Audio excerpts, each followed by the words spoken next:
Welcome to a deep dive into the Singapore banking trio, DBS, OCBC, and UOB. You've noticed a divergence in their recent stock performance, despite a seemingly common macroeconomic headwind, falling interest rates. While DBS is holding strong and OCBC is stable, UOB has been on a downward trend. Let's break down the factors at play and see if there's a buying opportunity. 1. The macroeconomic backdrop, the end of high interest rates. The primary challenge for all three banks is the shift from a high interest rate environment. For the past few years, rising rates have been a tailwind, boosting net interest income, (NI), and net interest margin, (NIM). As global interest rates begin to decline, this tailwind is turning into a headwind. 1. DBS. DBS has shown the most resilience in its NIM, with the smallest decline among the three.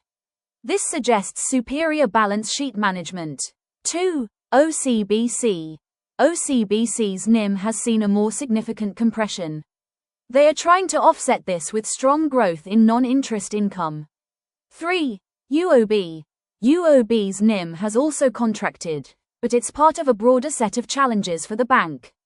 The key takeaway here is that while all three are affected by falling rates, their ability to manage the impact differs. DBS has proven to be the most adept at navigating this new landscape. 2. Individual bank strategies and their impact on performance.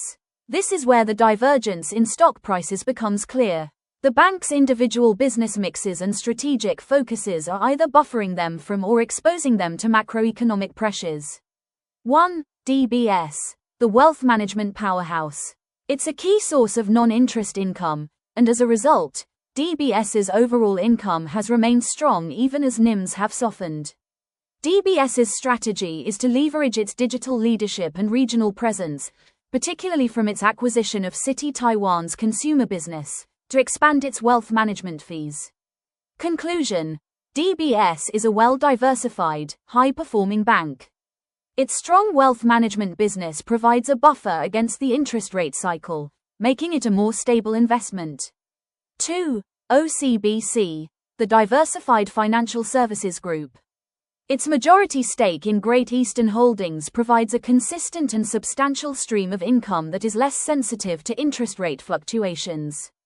OCBC is also actively growing its wealth management fees and trading income to compensate for the lower NI. Its strategic focus on a one group approach, integrating banking, wealth management, and insurance, is designed for exactly this type of environment. Conclusion: OCBC is a well-managed, diversified bank. Its insurance business provides stability and makes it an attractive option for income-focused investors. 3.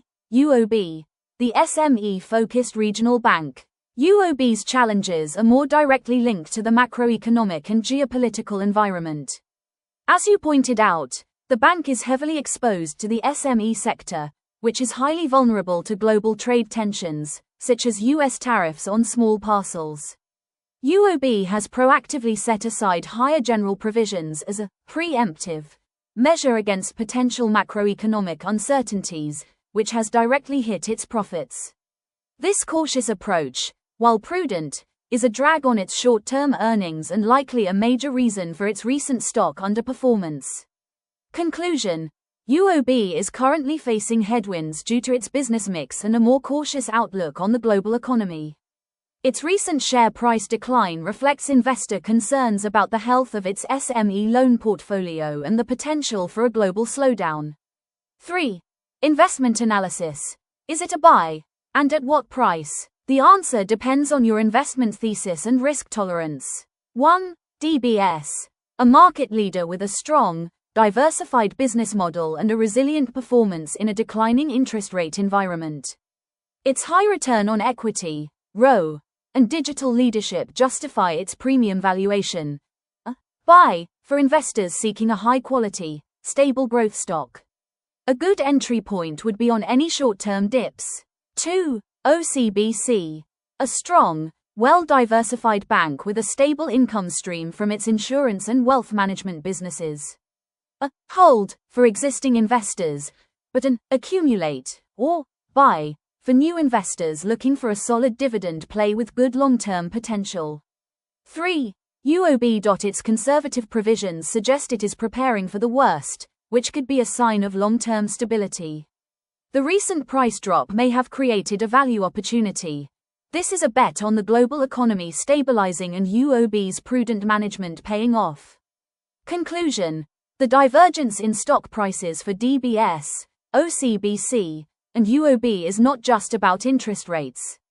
It's a clear reflection of the different business mixes and how those mixes are reacting to global macro trends. If you're a Singapore investor, hit the like button and subscribe for more in-depth stock analysis. Disclaimer: this video is for educational and entertainment purposes only. It is not financial advice. Always do your own research and consult with a professional financial advisor before making any investment decisions.